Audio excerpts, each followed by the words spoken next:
राहुल थोड़ा जल्दी चलो, मैं ऑफिस के लिए लेट हो रहा हूँ। आज मैंने ऑफिस में कुछ अधिकारियों के साथ मीटिंग फिक्स कर दी है। अगर मैं थोड़ा सा ही लेट पहुंचा तो मुझ पर प्रेशर और बढ़ जाएगा। ठीक है सर, अभी चलता हूँ।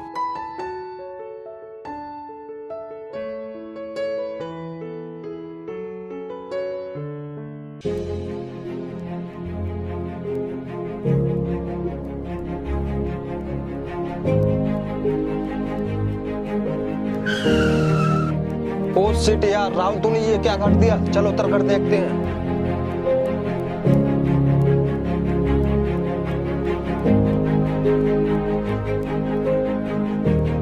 अरे छोटू, तेरे कहीं लगी तो नहीं? नहीं साहब, मेरे कहीं पर भी चोट नहीं लगी और साहब मैं बिल्कुल ठीक हूँ। देखना सर, इसके पैर से कितना खून बह रहा है और ये बोल रहा है कि मैं बिल्कुल ठीक हूँ। अरे छोटू, तुम्हारे पैर से तो कितना खून बह रहा है और तुम कह रहे हो कि मेरे कहीं पर भी चोट नहीं लगी है। चलो आओ, तुम्हें डॉक्टर के पास लेकर चलता हूँ। अरे नहीं साहब, ऐसी चोटें तो मेरे रोज लगती रहती हैं। हम गरीब लोग हैं, हमें डॉक्टर के पास जाने की कोई जरूरत नहीं। और साहब हम ऐसी चोटें तो रोज झेलते रहते हैं। आप चिंता मत करो, मैं बिल्कुल ठीक हूँ। आप जाओ, मैं चला जाऊंगा। अरे बेटा, तुम तो बहुत समझदार बच्चे हो। अच्छा बेटा, तुम्हारे माता पिता क्या करते हैं और तुम अभी इतनी जल्दी में कहाँ जा रहे थे? साहब मेरा इस दुनिया में कोई नहीं है और मैं एक अनाथ हूँ और मैं अनाथ आश्रम में रहता था और साहब मैं अनाथ आश्रम से भागकर आया हूँ। साहब मैं ऐसा अनाथ आश्रम में सोचता था, वैसा कुछ भी नहीं है। अनाथ आश्रम में घोर अत्याचार होता है बच्चों के साथ, इसलिए मैं वहाँ से भागकर आया हूँ क्योंकि मैंने ठान लिया कि अपने पेट का गुजारा भीख मांग के कर लूंगा। अच्छा बेटा, तुम्हारी बहुत दुख भरी कहानी है। ये कहानी सुनकर मुझे बहुत दुख हुआ। आओ घर चलते हैं और आज से तुम मेरे साथ रहोगे। नहीं साहब, मैं अपने पेट का गुजारा भीख ही मांग के कर लूंगा। आप जाओ। नहीं बेटा, तुम्हारे जैसा ईमानदार और दयालु लड़का मुझे कहीं पर भी नहीं मिलेगा। ठीक है साहब, आप ज्यादा ही जिद कर रहे हैं तो मैं आपके साथ चलता हूँ। राहुल चलो, इसे गाड़ी में बैठा लो।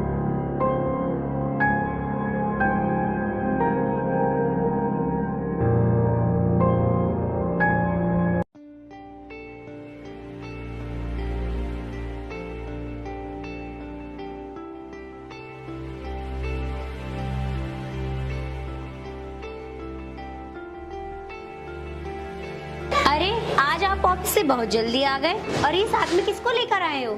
ये सब मैं बाद में बताऊंगा, पहले तुम दवा लेकर आओ। ठीक है।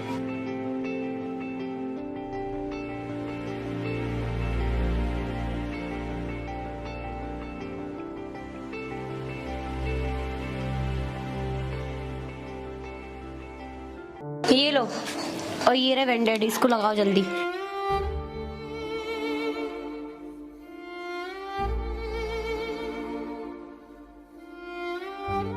देखो, ये लड़का अनाथ है और इस बेचारे का इस दुनिया में कोई भी नहीं है हम दोनों के सिवा।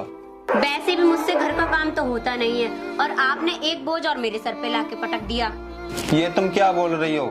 इतने ईमानदार बच्चों को अपने सर का बोझ बता रही हो? मुझसे फालतू बोलने की कोई जरूरत नहीं है। छोटू, तू चिंता मत कर। आज से तू इसे अपना ही घर समझना और तू मेरे साथ ही रहेगा। मैं तेरे लिए खाना लेकर आता हूँ।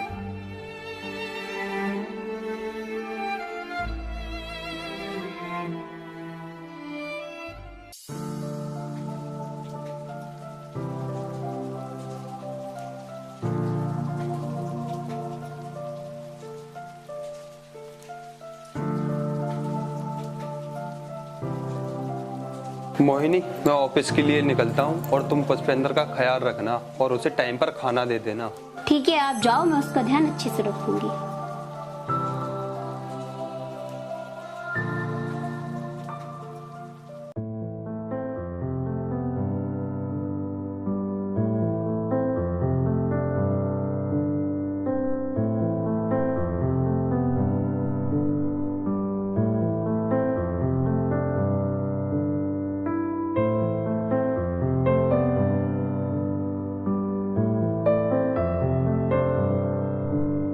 क्यों बे हरामखोर, तू यहाँ पर सोने के लिए आया है? क्यों रे, नाटक ही करता रहेगा या कुछ काम भी करेगा? ठीक है मैम साहब, मैं अभी करता हूँ। किचन में कुछ बर्तन पड़े, पहले उन्हें साफ कर।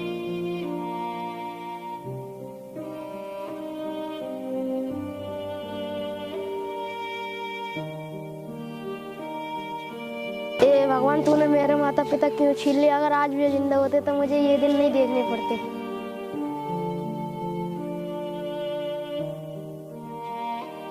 मैम साहब मैंने सारे बर्तन साफ कर दिए, मुझे बहुत तेज की भूख लग रही है, मुझे खाने को दे दो। पहले उस वाले कमरे में जाके पोंछा लगा ले, और कुछ देर में मेहमान आने वाले हैं, घर की साफ सफाई भी बहुत जरूरी है। ठीक है मैम साहब।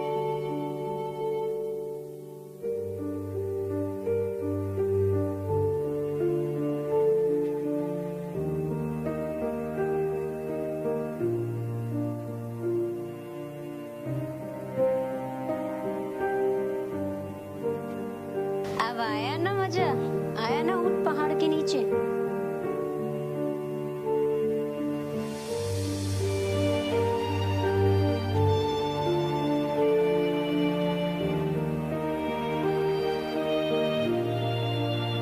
ठीक है मैम साहब, मैंने कर दिया सारा काम। इस काम के बारे में अगर तूने साहब को कुछ भी बताया तो मैं तुझे जान से मार दूंगी, समझा? ठीक है मैम साहब, मैं कुछ नहीं बताऊंगा।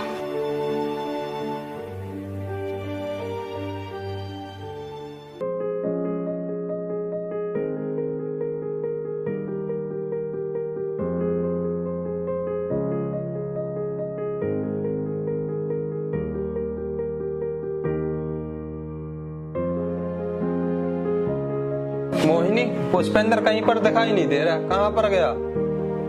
और बाबू तुम्हें क्या हुआ और तुम ऐसे मुंह लटका कर क्यों बैठी हो? तुम उस जाहिल गवार चोर को कहाँ से लेकर आए थे? वो हमारे घर का पैसा और सारे जेवर लेके भाग गया। मुझे तो विश्वास ही नहीं हो रहा है कि वो ये सब कर सकता है। वो तो बहुत अच्छा लड़का और ईमानदार था। अच्छा, तो तुम्हारा कहने का मतलब ये है कि सारे पैसे मैंने चुराए हैं? तो संभालो तुम अपना घर, मैं जा रही हूँ अपने मैके। नहीं बाबू, ये सब तुम क्या बोल रही हो? मेरे कहने का मतलब ये सब नहीं है। नहीं, मैं जा रही हूँ अपने घर। अच्छा, तो उसकी इतनी हिम्मत, हमारे घर में ये सब किया? वैसे तो दिखने में बहुत ईमानदार बन रहा था।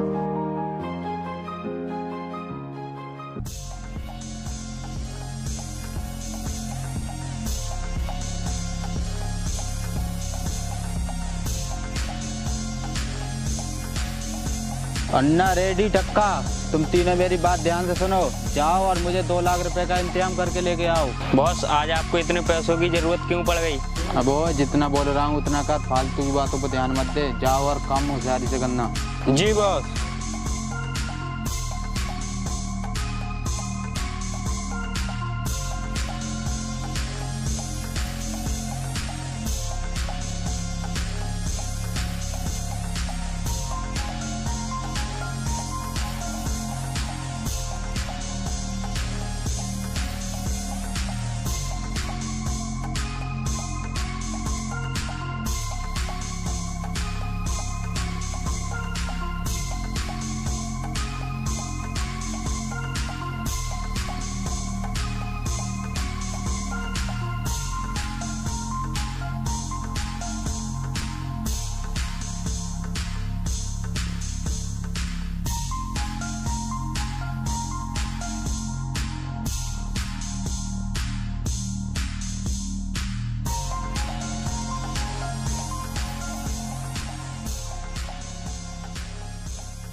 देखो भाई, कितनी मोटी मुर्गी जा रही है और हमें इसे लूटना है। चलो। अबे ओए, रुक जरा।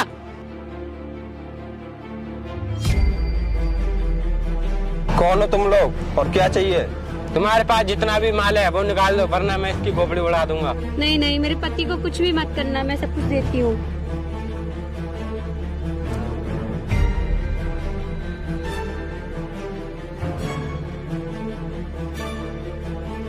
क्या देख रही है बुलबुल? मैं तो तेरी इसी अदा पे फिदा हूँ।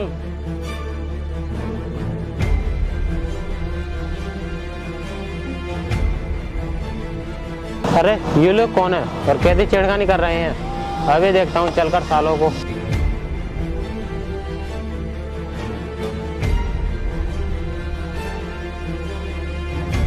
हाँ भाई, कौन है तुम लोग? ओए हाथ हटा। हाँ बे, कौन है तू जो हमारे बीच में टांग लाने आ गया? ये लो मैम साहब, सर मुझे माफ कर दो। कौन हो तुम लोग और किसके लिए काम करते हो, बताओ। साहब ठोकना मत, मैं तुम्हें अभी लेकर चलता हूँ अपने अड्डे पर। चल जल्दी से।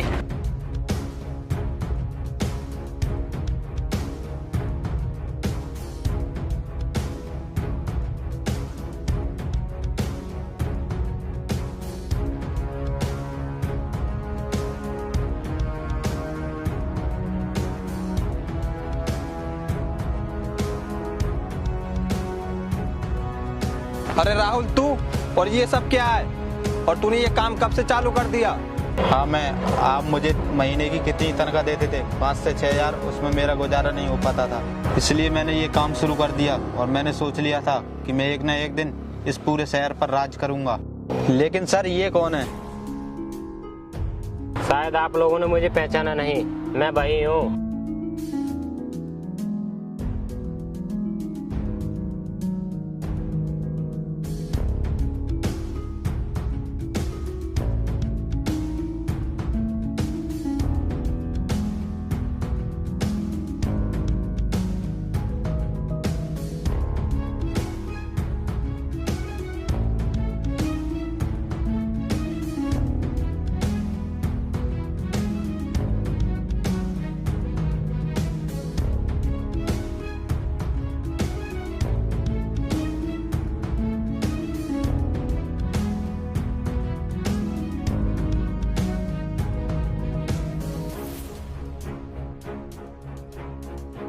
अच्छा, तो तू उस दिन हमारे घर से चोरी कर भाग गया था?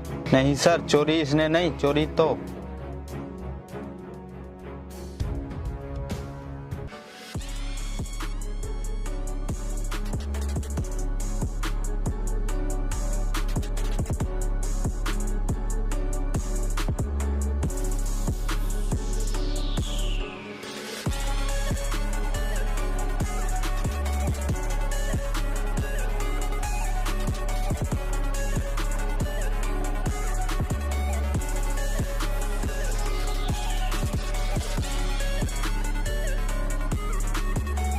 और इल्जाम इस बेचारे के ऊपर लग गया। क्या वो चोरी तुमने की थी? और हाँ, तुम उस दिन घर छोड़कर क्यों चले गए थे? साहब, मैम साहब ने मुझसे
मोहिनी, मुझे तुमसे ये उम्मीद नहीं थी। मैं तुमसे उस दिन क्या कह के गया था कि इसका अच्छे से ख्याल रखना, और तुमने इसके साथ इतना गंदा व्यवहार किया। सॉरी, मुझे माफ कर दो। आज के बाद मैं ऐसा कभी कुछ नहीं करूंगी जिससे आपको दुख हो। और हाँ राहुल, मैंने तुझ पे इतना विश्वास किया था और तू सबसे बड़ा गद्दार निकला। सॉरी सर, मुझे माफ कर दो। मैं आज से सारे धंधे बंद कर दूंगा। ठीक है, तो मैंने तुम्हें माफ किया। आओ चलते हैं।